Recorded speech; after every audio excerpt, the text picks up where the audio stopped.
औरंगजेब, उसको सबसे खराब मानते हैं अपन, हिंदू विरोधी मानते हैं। आपको नहीं लगता खराब? खुद के जीवन के लिए वो टोपियां सीता था। पाकिस्तान में औरंगजेब को बहुत अच्छा माना जाता है और यहाँ उसका दूसरा एस्पेक्ट बताया जाता है कि उसने बहुत मंदिर तोड़े, पर उसने 100 मंदिरों को दान दिया। किसी मंदिर को जागीर दी, किसी मंदिर को सोने के आभूषण दिए, किसी मंदिर को पैसा दिया।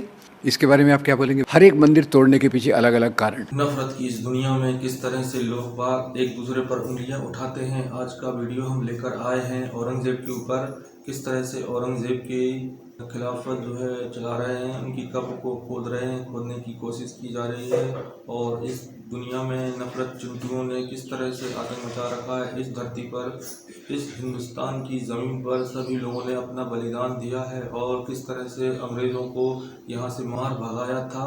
तो आप देखें इस वीडियो में किस तरह से राम पुनिया जी ने औरंगज़ेब की हिस्ट्री बताई है और हमें ऐसा ही करना चाहिए। औरंगज़ेब ने अपने हिस्ट्री में बहुत ही अच्छा काम किए हैं और किस तरह से औरंगज़ेब की सल्तनत में कुछ हिंदू भी थे, उनके योद्धा, और उनकी सेना में भी बहुत सारे हिंदू मौजूद थे। और आप देखें ये लड़ाई हिंदू मुस्लिम की नहीं थी, बल्कि ये राज को अपना बचाने के लिए, अपनी हुकूमत को कायम करने के लिए ये लड़ाइयाँ हुआ करती थी। माना कि किस तरह से औरंगज़ेब ने मंदिर तोड़े थे लेकिन कुछ बनवाए भी थे। तो आप देखें इस वीडियो में किस तरह से पुनिया जी ने अपना किरदार निभाया है और हिस्ट्री के बारे में बताया है। राम पुनिया जी को कौन भला नहीं जानता। तो आप देखें कितने बड़े हिस्ट्रिकल हैं और इतिहास के बारे में उनको बहुत अच्छी तरह से नॉलेज है और ये अपना इंटरव्यू में क्या बताते हैं औरंगज़ेब के बारे में। तो आप सुने इस वीडियो को।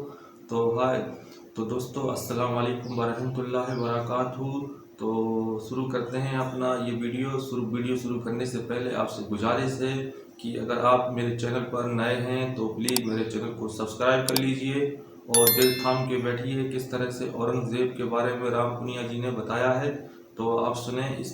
और नफ़रत पर बिल्कुल ना जाएं, क्योंकि नफ़रत एक दिन जो है ख़त्म होके रहेगी। और नफ़रत चिंटियों ये सोच रहे हैं कि नफ़रत फैलाने से हमारा सब कुछ हो जाएगा, तो ऐसा नहीं हो सकता। तो आप इस वीडियो को देखें किस तरह से राम पुनिया जी ने अपने हिस्ट्री के बारे में बताया है, औरंगज़ेब की हिस्ट्री बताई है। तो सुने अपना ये वीडियो, और वीडियो को पसंद आए तो मेरे चैनल को सब्सक्राइब कीजिए, बेल बटन को ज़रूर दबाएं जिससे आने वाले वीडियो आप तक पहुंचे। तो शुरू करते हैं, लेट्स बिगिन।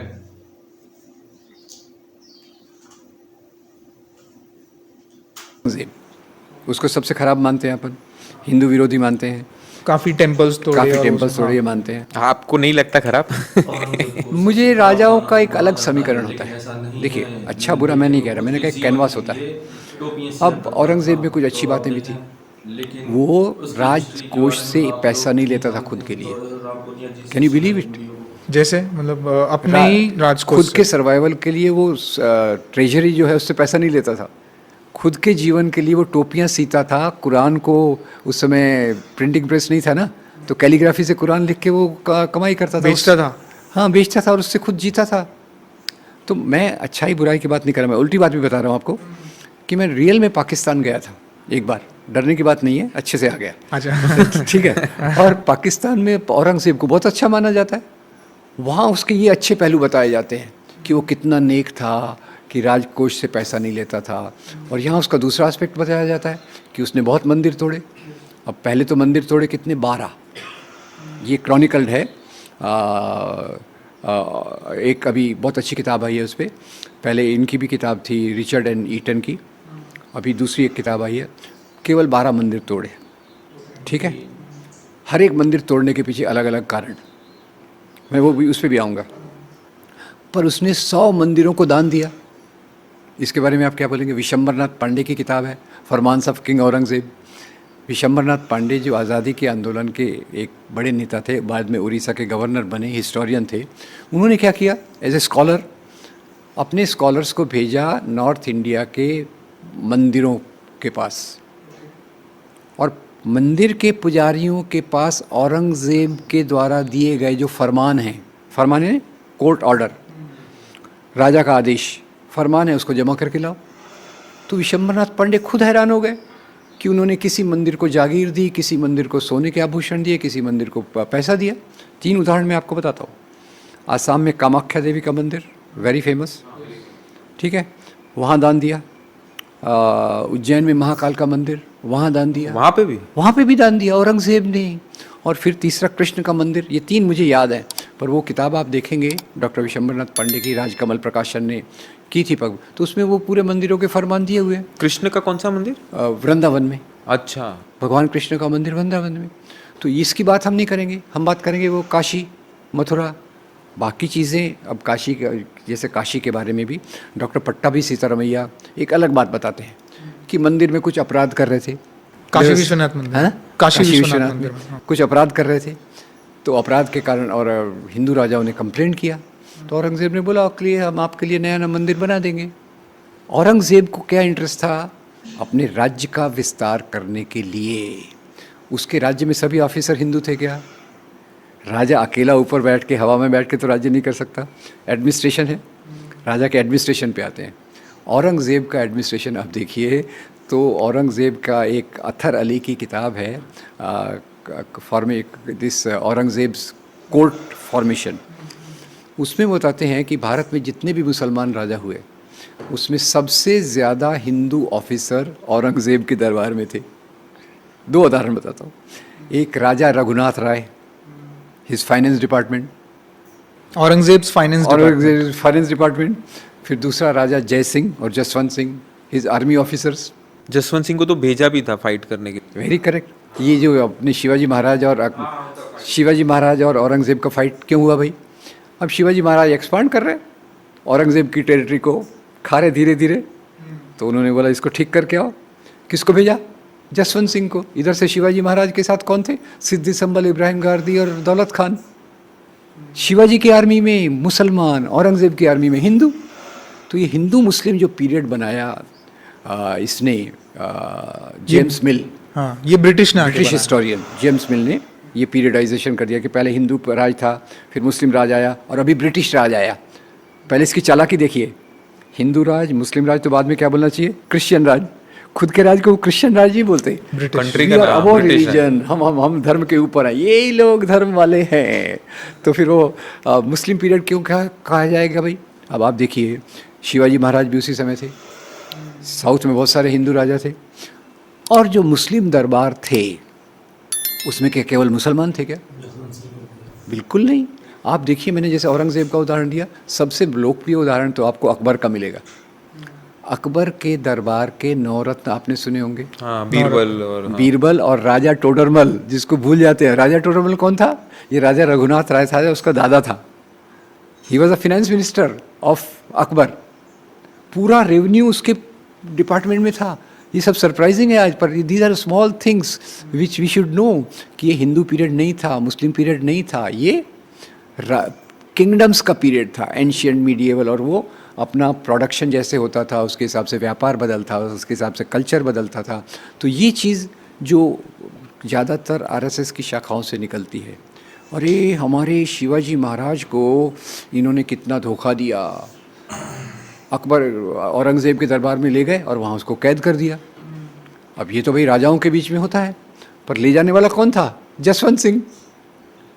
और शिवाजी महाराज का उन्होंने वहाँ बोलते अपमान किया, क्योंकि औरंगज़ेब उसको पहले एक ये ट्रीटी ऑफ पुरंदर के टाइम हुआ होगा। हाँ, क्या था? एक मनसबदारी सिस्टम था, मनसबदारी। जैसे आजकल सिस्टम है ना कि वो जनरल, लेफ्टिनेंट जनरल, मेजर, ये पहले मनसबदारी होता था, 5 हज़ारी, 10 हज़ारी वगैरह वगैरह। तो मनसबदारी में औरंगज़ेब ने शिवाजी को 5 हज़ारी के मनसब में खड़ा किया। शिवाजी ने बोला ये तो मेरी इंसल्ट है, मेरे सामने 10 हज़ारी वाले खड़े हैं। और यही मनसबदारी के मुद्दे पे ये जो ग्लोरीफाई करते राणा प्रताप और अकबर, राणा प्रताप ने कितना बहादुरी से लड़ा। सिंपल इसको हम समझ लें क्या बात थी। अकबर अपने राज्य का विस्तार कर रहा था, और जो सब राजा थे, सब राजाओं को ऑफ़र कर रहा था मेरे साथ मिल जाओ, मैं आपको 5 हज़ारी दूंगा, 2 हज़ारी दूंगा, 10 हज़ारी दूंगा। बहुत सारे राजपूत राजा अकबर के साथ मिल गए। और आपको पता होगा अकबर की पत्नी, कई राजपूत रानियों ने मुगलों को जन्म दिया। जोधा, हाँ ठीक है। अब तो राणा प्रताप को उन्होंने ऑफ़र किया 5 हज़ार का ऑफ़र। राणा प्रताप ने बोला नहीं लेगा, मैं 5 हज़ार नहीं लूँगा, मैं मुझे 10 हज़ार ही चाहिए। इन्होंने बोला नहीं देंगे। और उसकी सलाह देने वाला जो था टोडरमल था। टोडरमल बोला था इतना बड़ा राजा नहीं है, इसको 10,000 ही मत दो। तो अकबर ने अपनी फ़ौज भेजी। मतलब एक हिंदू वाला वो दूसरे हिंदू को वही बोल रहा है कि इसको कम दो। हिंदू मुसलमान का सवाल था ही ही नहीं नहीं था। तभी, हाँ। अपनी प्रेस्टीज का, अपने पावर का सवाल था। तो अकबर ने अपनी फ़ौज भेजी। और फ़ौज किसके लीडरशिप में भेजी? राजा मान सिंह। अकबर की फ़ौज का जो ये था सेनापति राजा मान सिंह। और इधर से राणा प्रताप की फ़ौज में 2 सेनापति थे। एक का नाम था राम सिंह, दूसरे का नाम था हकीम खान सूर। राणा प्रताप की 3,000 की फ़ौज में 1,000 सिपाही जो थे वो पठान थे। पठान और मुगलों का भी झगड़ा था, ये हम भूल जाते। कैनवास में वही दिखा, राणा प्रताप इधर और अकबर इधर। पर अकबर के नीचे आप देखो तो कौन खड़ा है? राजा मान सिंह और बहुत सारे मुगल।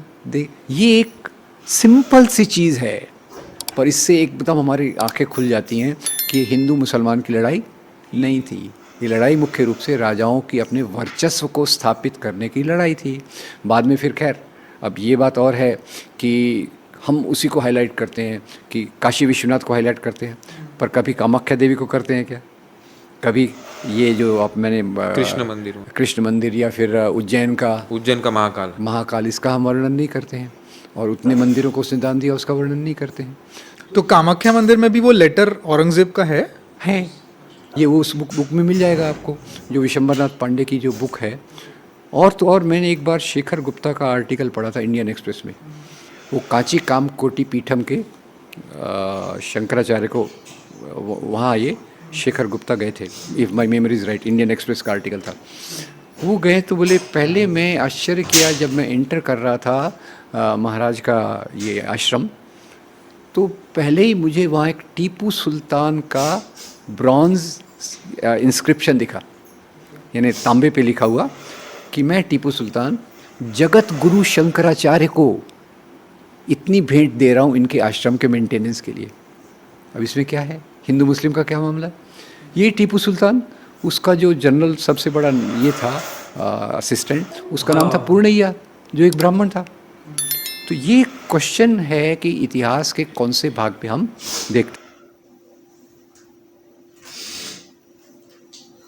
तो देखा ये वीडियो किस तरह से नफरत फैलाई जा रही है और हिस्ट्री के बारे में कुछ भी नॉलेज नहीं है। किस तरह से राम पुनिया जी ने बताया है कि जब मंदिर तोड़े हैं तो उसमें 10 मंदिर तोड़े हैं और 100 मंदिर बनवाए भी हैं। किस उसमें मुख्य नाम भी बताए हैं, और कामाख्या मंदिर और उज्जैन का मंदिर और वृंदावन का मंदिर, कृष्ण जी का मंदिर बनवाया था।